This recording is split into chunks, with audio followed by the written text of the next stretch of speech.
بسم اللہ الرحمن الرحیم۔ روئے زمین پر سب سے پہلا قاتل قابیل اور سب سے پہلا مقتول حابیل ہے۔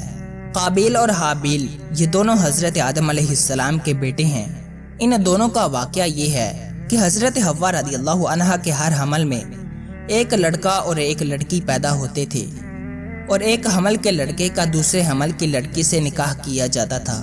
اس دستور کے مطابق حضرت آدم علیہ السلام نے قابیل کا نکاح لیوزا سے جو حابیل کے ساتھ پیدا ہوئی تھی کرنا چاہا، مگر قابیل اس پر راضی نہ ہوا کیونکہ اکلیمہ زیادہ خوبصورت تھی، اس لیے وہ اس کا طلبگار ہوا۔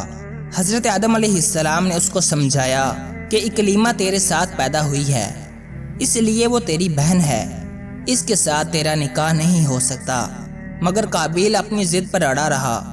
بالآخر حضرت آدم علیہ السلام نے یہ حکم دیا کہ تم دونوں اپنی اپنی قربانیاں خداوند قدوس عز و جل کے دربار میں پیش کرو، جس کی قربانی مقبول ہوگی وہی اکلیمہ کا حقدار ہوگا۔ اس زمانے میں قربانی کی مقبولیت کی یہ نشانی تھی کہ آسمان سے ایک آگ اتر کر اس کو کھا لیا کرتی تھی۔ چنانچہ قابیل نے گیہوں کی کچھ بالیں اور حابیل نے ایک بکری قربانی کے لیے پیش کی۔ آسمانی آگ نے حابیل کی قربانی کو کھا لیا اور قابیل کے گیہوں کو چھوڑ دیا۔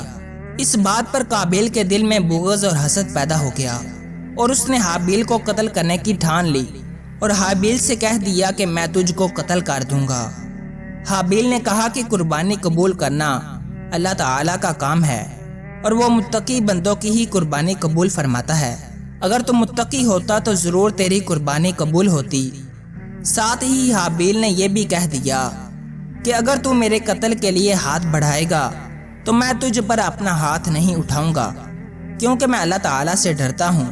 میں یہ چاہتا ہوں کہ میرا اور تیرا گناہ دونوں تیرے ہی پلے پڑیں اور تو دوزخی ہو جائے، کیونکہ بے انصافوں کی یہی سزا ہے۔ آخر قابیل نے اپنے بھائی حابیل کو قتل کر دیا۔ بوقت قتل حابیل کی عمر 20 برس کی تھی، اور قتل کا یہ حادثہ مکہ مکرمہ میں جبل سور کے پاس یا جبل ہرا کی گھاٹی میں ہوا، اور بعض کا قول ہے کہ بصرہ میں جس جگہ مسجد اعظم بنی ہوئی ہے منگل کے دن یہ سانحہ ہوا۔ واللہ تعالی عالم۔ روایت ہے جب حابیل قتل ہو گئے تو 7 دنوں تک زمین میں زلزلہ رہا۔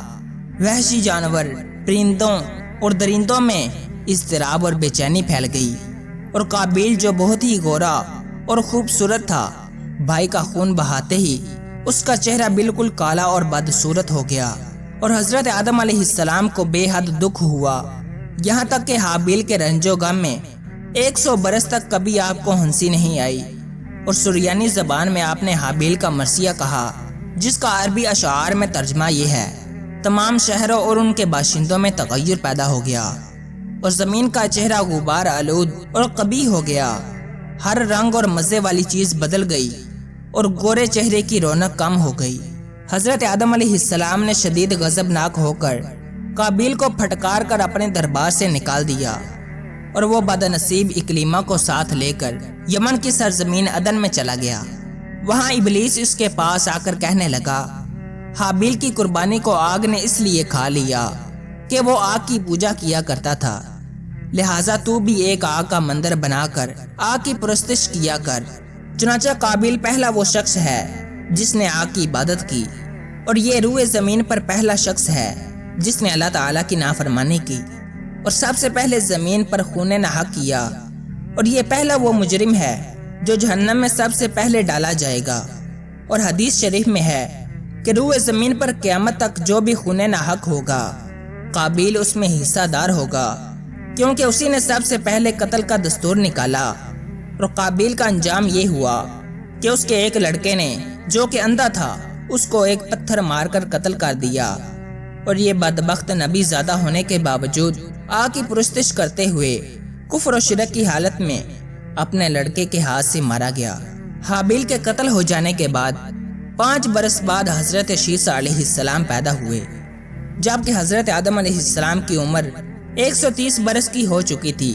آپ نے اپنے اس ہونہار فرزند کا نام شیس رکھا۔ یہ سریانی زبان کا لفظ ہے، اور عربی میں اس کے معنی ہبۃ اللہ یعنی اللہ کا عطیہ ہے۔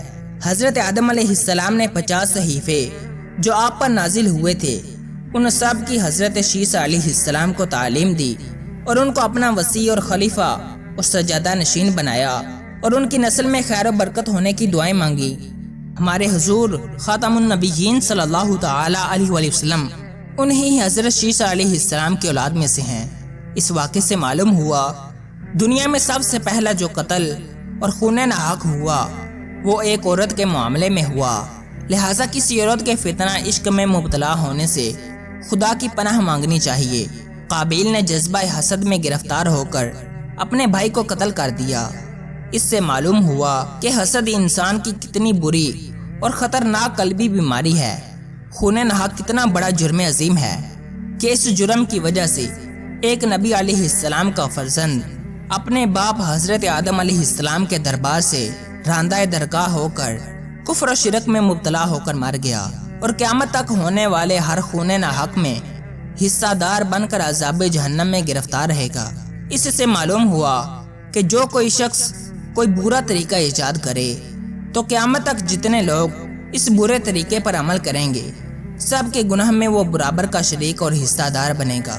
اس سے یہ بھی معلوم ہوا کہ نیکوں کی اولاد کا نیک ہونا کوئی ضروری نہیں، نیکوں کی اولاد بری بھی ہو سکتی ہے، کیونکہ حضرت آدم علیہ السلام خدا کے مقدس نبی اور صفی اللہ ہیں، مگر ان کا بیٹا قابیل کتنا خراب ہوا وہ آپ سن چکے ہیں۔ ہمیشہ ہر شخص کو چاہیے کہ فرزند صالح اور نیک اولاد کی دعائیں خدا سے مانگتے رہیں۔ واللہ تعالی عالم عز وجل ورسولہ عالم صلی اللہ تعالی علیہ وآلہ وسلم۔ آج کے لیے اتنا ہی۔ اگر آپ کو یہ ویڈیو پسند آئی ہے تو ویڈیو کو لائک کریں اور چینل کو لازمی سبسکرائب کریں۔ ملتے ہیں اگلی ویڈیو میں، تب تک کے لیے اللہ حافظ۔